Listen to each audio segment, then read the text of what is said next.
ونبينا وحبيبنا ومولانا محمد خاتم النبيين وإمام المرسلين وعلى آله وأصحابه أجمعين وعلى كل من تبعهم بإحسان إلى يوم الدين. اما بعد، حضرات علماء کرام، قائدین امت اور معزز حاضرین، السلام علیکم ورحمۃ اللہ وبرکاتہ۔ اللہ تبارک و تعالیٰ کا سب سے پہلے شکر ادا کرتا ہوں کہ اس نے ہم سب کو ایک چھت کے نیچے دین کے اہم مسائل پر متفقہ موقف پیش کرنے کا ایک بار پھر موقع عطا فرمایا۔ ہماری تاریخ اس بات کی گواہ ہے کہ جب کبھی ہمارے مختلف مکاتب فکر کی طرف سے اور دینی جماعتوں اور تنظیموں کی طرف سے کوئی متفقہ موقف پیش کیا گیا، اللہ تعالیٰ کے فضل و کرم سے اس کو قبولیت عامہ حاصل ہوئی۔ اس کا سب سے پہلا مظاہرہ سن 1951 میں جب پاکستان کے لیے دستور سازی کا مرحلہ درپیش تھا،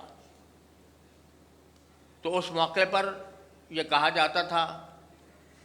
کہ اسلام کا کوئی دستور متعین نہیں ہے۔ تو الحمدللہ اس وقت کے ہمارے اکابر علماء جمع ہوئے اور حضرت مولانا احتشام الحق صاحب تھانوی، میرے والد ماجد حضرت مولانا مفتی محمد شفیع صاحب، حضرت مولانا عبدالحامد بدایونی رحمۃ اللہ علیہم اجمعین، انہوں نے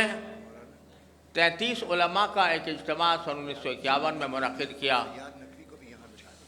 اور 22 نکاتی دستور کے بنیادی مسائل اس میں طے کیے گئے، اور وہ آج تک ہمارے لیے مشعل راہ بنے ہوئے ہیں، اور آئندہ کے دستور سازی میں ان کا بڑا اہم کردار تھا۔ پھر جب دستور کی کچھ بنیادی باتیں حکومت کی طرف سے آئیں تو ایک بار پھر 33 علماء کرام کا اجتماع اسی طرح منعقد ہوا، اور اس میں زیر نظر دستور کے اوپر تبصرہ پیش کیا گیا، متفقہ تبصرہ پیش کیا گیا۔ اللہ نے اس کو بھی قبولیت عطا فرمائی، اور سن 1954 کے دستور میں وہ علماء کرام کی سفارشات کو شامل کیا گیا۔ سن 1973 میں جب دستور بننے کا مرحلہ آیا تو اس وقت بھی الحمدللہ تمام دینی حلقے، تمام مکاتب فکر کے حضرات علماء اور دینی تنظیمیں، حضرت مولانا مفتی محمود صاحب رحمۃ اللہ علیہ، حضرت مولانا شاہ احمد نورانی صاحب رحمۃ اللہ علیہ، اور دوسرے علماء کرام نے متفقہ طور پر دستور کے بارے میں ایک موقف اختیار کیا، اور اس کے نتیجے میں سن 1973 کا دستور منظور ہوا۔ بہرحال ضرورت اس بات کی ہمیشہ محسوس ہوتی ہے کہ جب بھی کوئی مسئلہ امت کو پیش آئے تو اگر تمام مکاتب فکر اور دینی تنظیمیں متفق ہو کر اس کے بارے میں کوئی موقف پیش کریں تو امت کو بھی یہ اطمینان حاصل ہوتا ہے، قوم کو بھی اطمینان حاصل ہوتا ہے کہ ہمارے رہنما الحمدللہ ایک موقف پر متفق ہیں۔ اور یہ ایک حقیقت ہے کہ ہزار اختلافات کا ڈھنڈورا پیٹا جائے، لیکن جو ملک کے بنیادی معاشی اور معاشرتی اور دینی مسائل ہیں ان میں الحمدللہ تمام مکاتب فکر میں سے کسی کا اختلاف نہیں ہے۔ اسی کے لیے آج کا یہ اجتماع ان چند مسائل سے متعلق غور و فکر اور اس کے بارے میں متحدہ موقف اختیار کرنے کے لیے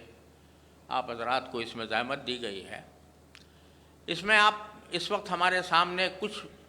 مسائل تو ہم نے دعوت نامے میں ایجنڈے کے طور پر ذکر کر دیے تھے، لیکن جیسا اس میں بھی کہا گیا تھا کہ باہمی مشورے سے اس میں کچھ اضافہ ہو سکتا ہے، تو ایک بات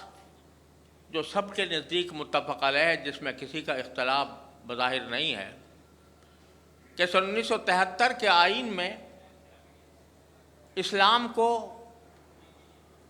سرکاری مذہب قرار دیا گیا اور ساتھ ہی اس کی دفعہ 227 میں یہ قرار دیا گیا کہ ملک میں تمام قوانین کو اسلام کے سانچے میں ڈھالا جائے گا اور کوئی قانون قرآن و سنت کے خلاف نہیں بنایا جائے گا۔ اس غرض کے لیے اسلامی نظریاتی کونسل کی تشکیل کی گئی اور وہ سال سے محنت کرنے کے بعد اس کی سفارشات قوانین کی تبدیلی کے سلسلے میں الماریوں میں پڑی ہوئی ہیں اور دستور کے مطابق ان کو پارلیمنٹ میں پیش ہونا تھا، وہ پیش نہیں ہوئی۔ تو ایک تجویز یہ ہے کہ ہمارے اس اجتماع سے اس بات کا مطالبہ کیا جائے کہ ان سفارشات کو پارلیمنٹ پہ پیش کیا جائے اور ان کے مطابق قانون سازی کی جائے۔ یہ بات بھی آپ حضرات جانتے ہیں کہ وفاقی شرعی عدالت اور سپریم کورٹ کی شریعت اپیلیٹ بینچ اس کام کے لیے قائم کی گئی تھی کہ ہر شہری کو یہ بنیادی حق دیا گیا تھا کہ رائج شدہ قوانین میں جو قانون قرآن و سنت کے خلاف ہو اس کو ان عدالتوں میں چیلنج کیا جا سکتا، اور دستور میں یہ بات درج ہے کہ وفاقی شرعی عدالت کے اندر 3 علماء جج ہوں گے، لیکن سال سے یہ دستوری تقاضا یہ سرد خانے میں پڑا ہوا ہے اور علماء کرام میں کہ ججوں کا کوئی تقرر اس دوران سال سے نہیں ہوا، اور اسی کا نتیجہ ہے کہ اس میں جو درخواستیں یا اپیلیں آنی چاہیے تھیں وہ اس وجہ سے مؤخر ہیں کہ علماء ججوں کا ہی فقدان۔ اس کے نتیجے میں چونکہ ججوں میں علماء کرام شامل نہیں ہیں تو بعض اوقات غلط فیصلے بھی آ جاتے ہیں، اور چونکہ امت کا اس پر اعتماد نہیں علماء ججوں کے نہ ہونے کی وجہ سے، اس لیے اس میں درخواستوں کی بھی قلت ہے۔ جتنی درخواستیں ہونی چاہیے تھیں اتنی درخواستیں موجود نہیں ہیں اور وہ زیر التوا پڑی ہیں۔ تو ایک گزارش یہ ہے کہ اس اجتماع کی طرف سے یہ مطالبہ پیش کیا جائے کہ وفاقی شرعی عدالت میں آئین کے تقاضوں کے مطابق علماء مقرر کیے جائیں، اور شریعت اپیلیٹ بینچ میں بھی وہ علماء جن کی صلاحیت کا معیار آئین کے اندر موجود ہے اس کے مطابق ان کا تقرر کیا جائے۔ تیسری بات جو اس وقت پیش نظر ہے وہ یہ کہ 26ویں ترمیم آئین کے اندر جب ہوئی تو اس میں اللہ تعالیٰ کے فضل سے اور ماشاءاللہ ہمارے مولانا فضل الرحمان صاحب کی کاوش سے یہ اضافہ کیا گیا کہ ملک کو سودی معاملات سے 1 جنوری 2028 سے سود سے بالکل پاک کر دیا جائے گا۔ یہ ایک بہت ہی خوش آئند ترمیم تھی جس کا مدت سے انتظار بھی تھا، لیکن اس دوران ایسا معلوم ہوتا ہے کہ باقاعدہ سوچی سمجھی اسکیم کے تحت اس ترمیم کے تقاضوں کو سبوتاژ کرنے کی کوشش ہو رہی ہے۔ وزارت قانون کی طرف سے ایک خط لکھا گیا اور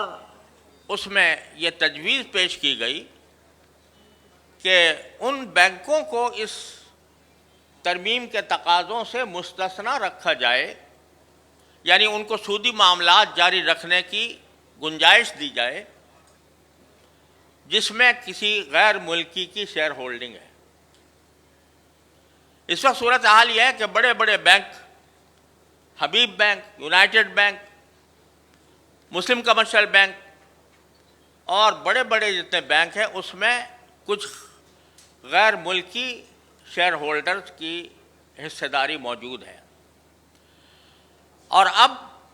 اس وزارت قانون کی تجویز کے مطابق یہ بات موثوق ذرائع سے معلوم ہوئی ہے کہ ان تمام بینکوں کو سود کا نظام جاری رکھنے کے لیے ترمیم کے تقاضوں سے مستثنی کر دیا گیا ہے، جس کا معنی یہ ہے کہ 2029 سے جو سود کو ختم کرنے کا دستوری تقاضا تھا اس کو ان رکاوٹوں کی وجہ سے پامال کیا جا رہا ہے، اور عذر یہ پیش کیا جا رہا ہے کہ اس میں چونکہ غیر ملکی افراد کی شیئر ہولڈنگ ہے، لہذا اس ہمارے کچھ بین الاقوامی معاہدات کی وجہ سے ہم ان کو سود سے پاک نہیں کر سکتے۔ حالانکہ صورتحال یہ ہے کہ کوئی بھی غیر ملکی کمپنی یا تجارتی ادارہ جب کسی ملک میں قائم ہوتا ہے تو وہ اس ملک کے قوانین کا تابع ہوتا ہے، اور اس سے پہلے بھی غیر ملکی بینک وہ غیر سودی بینکاری کرتے رہے ہیں۔ اور دوسری بات یہ ہے، یہ قانون کی مسلم حقیقت ہے جس پر سپریم کورٹ کے فیصلے موجود ہیں کہ جو بین الاقوامی معاہدات ہیں وہ جب تک پارلیمنٹ پہ پیش ہو کر قانون کا حصہ نہ بن جائیں اس وقت تک ان کو قانونی حیثیت نہیں دی جا سکتی۔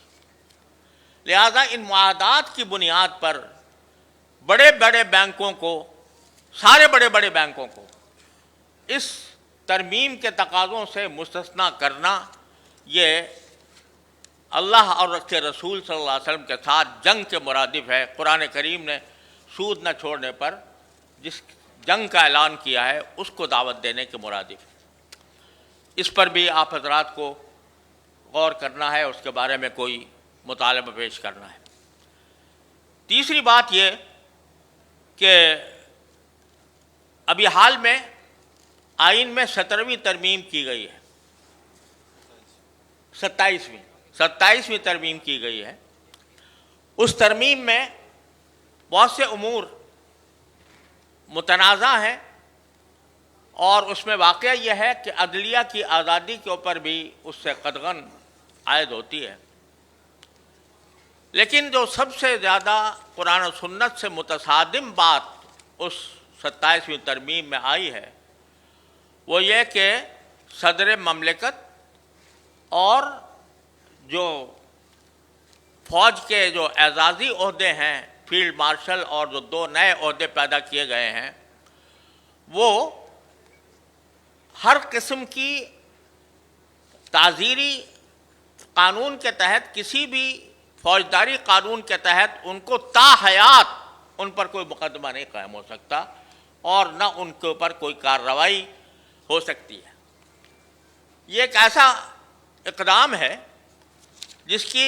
کوئی نظیر کم از کم میرے علم میں دساتیر عالم میں نہیں ہے۔ ہوتا یہ ہے کہ جو صدر مملکت کو تحفظ دیا گیا ہمارے سن 1973 کے آئین میں، وہ بھی ہمارے نظر میں قابل اعتراض تھا، اور ہمارا اعتراض قابل اعتراض ریکارڈ پر ہے، لیکن اس میں بھی یہ ہوتا تھا کہ اگر صدارت کے دوران کوئی تعزیری مقدمہ جاری ہو تو اس کو اس کے مدت صدارت کے دوران اس پر مقدمہ نہیں چلتا تھا، لیکن گواہیاں سب بلاک کر لی جاتی تھیں، اور اگر وہ جب وہ صدارت سے معزول ہو تو پھر اس کے اوپر مقدمہ چلایا جا سکتا تھا۔ اور یہی ساری دنیا میں ہوتا ہے. لیکن ہماری اس 27ویں ترمیم میں تا حیات اس کو استثناء دے دیا گیا ہے. یہ قرآن کریم کی آیات کریمہ، خلفائے راشدین کے عمل، خود نبی کریم سرور دو عالم صلی اللہ علیہ وسلم کے عمل اور اسلامی تعلیمات اور عدل و انصاف، ہر اعتبار سے یہ صورتحال انتہائی افسوسناک ہے. اس پر بھی آپ حضرات کو کوئی مطالبہ پیش کرنا چاہیے. اسی طرح ابھی کچھ عرصے پہلے ایک قانون منظور ہوا ہے جو ابھی فی الحال اسلام آباد کی حد تک نافذ ہے کہ 18 سال سے کم عمر کی شادی قابل سزا جرم ہے، اور اس میں نکاح کرنے والے کو، کرانے والے کو، یہاں تک کہ نکاح خواہ کو بھی سزا دی جائے گی اگر اس نے 18 سال سے کم عمر کے لڑکے لڑکی کی شادی کی. یہ ایک ایسا قانون ہے جو آپ حضرات کے سامنے ہے کہ اس کا قرآن و سنت سے کے بالکل خلاف ہے. اس کے بارے میں بھی کوئی متحدہ موقف اختیار کرنا ضروری ہے. اسی طرح آپ حضرات نے سنا ہوگا کہ ٹرانسجنڈر ایکٹ 2018 میں نافذ ہوا تھا.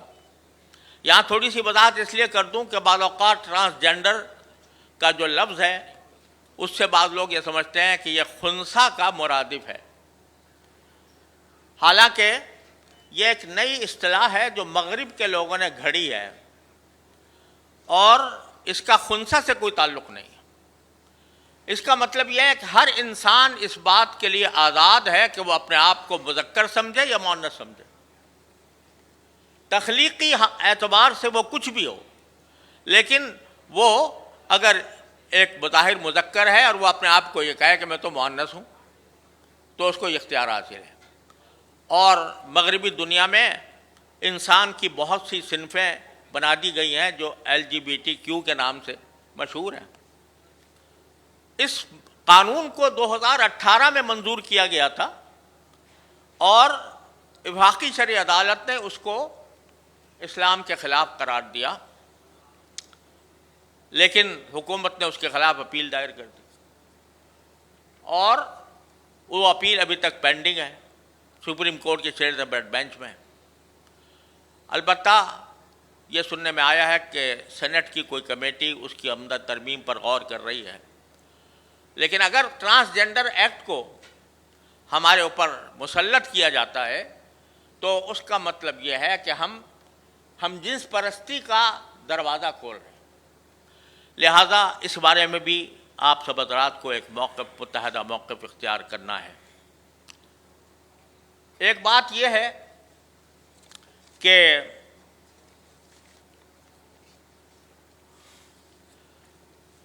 ہمارا ملک اس وقت طرح طرح کے مسائل کا شکار ہے. اس کے بارے میں علماء کرام کی طرف سے بار بار اس بات کی وضاحت کی گئی ہے کہ ملک میں نفاذ شریعت کے لیے آئینی جد و جہد ہی ایک واحد طریقہ ہے، اور مسلح جد و جہد کا نہ صرف یہ کہ کوئی اس کے اندر فائدہ نہیں بلکہ شریعت کے بالکل خلاف ہے کہ مسلح بغاوت کی جائے ریاست کے خلاف. اس بات کا ہم بار بار علماء کرام کی طرف سے اعلان ہو چکا ہے. آج پھر ہمیں چاہیے کہ اس موجودہ حالات میں جبکہ دہشت گردی کا ایک طوفان ملک پر مسلط ہے، کبھی اسلام کے نام پر، کبھی صوبائیت کے نام پر، اس کے بارے میں بھی ہم کوئی متحد موقف اختیار کریں. اسی طرح اس وقت پاکستان اور افغانستان کے درمیان صورتحال کشیدہ ہے. اس سلسلے میں بھی علماء کرام کو ایک متحد موقف اختیار کرنا چاہیے اور ایک ایسا پیغام ساری امت کو اور حکومت کو، دونوں حکومتوں کو دینا چاہیے کہ جس کے نتیجے میں ہم دونوں برادر ملکوں کے درمیان ممکنہ جنگ کے خطرات کو روک سکیں. اسی طرح دینی مدارس کا مسئلہ بھی سال سال سے لٹکا ہوا ہے۔ ایک قانون منظور ہوا تھا جو وفاقی دارالحکومت کے لیے نافذ کیا گیا کہ مدارس کو اختیار ہوگا کہ وہ اگر چاہیں تو سوسائٹیز ایکٹ کے تحت رجسٹر کرائیں اور چاہیں تو وزارت تعلیم کے تحت۔ لیکن اس قانون کے منظور ہونے کے باوجود جو ایک معاہدے کی بنیاد پر منظور ہوا تھا، مدارس کے راستے میں رجسٹریشن کی راستے میں رکاوٹ پیدا کی جا رہی ہے۔ اس معاملے میں بھی آپ حضرات کو ایک متفقہ موقف اختیار کرنا ہے، کیونکہ مدارس کی آزادی اور خود مختاری یہ ہمارے ملک کے دینی اور دنیاوی مستقبل کے لیے ناگزیر چیز ہے۔ اگر دینی مدارس کو پابند کیا جائے، حکومت کے ماتحت قرار دیا جائے، تو یہاں سے حق گو علماء کا پیدا ہونا یہ ایک مشکل بن جائے گا۔ لہذا اس بارے میں بھی ہمیں اپنا کوئی موقف متحدہ طور پر پیش کرنا ہے۔ آخر میں یہ جو غزہ اور فلسطین کا مسئلہ ہے، یہ آپ سب حضرات جانتے ہیں کہ پوری امت کا مسئلہ ہے، اور اگرچہ جنگ فی الحال بظاہر رکی ہوئی ہے، لیکن اسرائیل کی طرف سے ظلم و ستم کا سلسلہ جاری ہے، اور اسلامی ملکوں سے یہ مطالبہ کیا جا رہا ہے کہ وہ اپنی فوجیں حماس کو غیر مسلح کرنے کے لیے بھیجیں۔ اس موقع پر بھی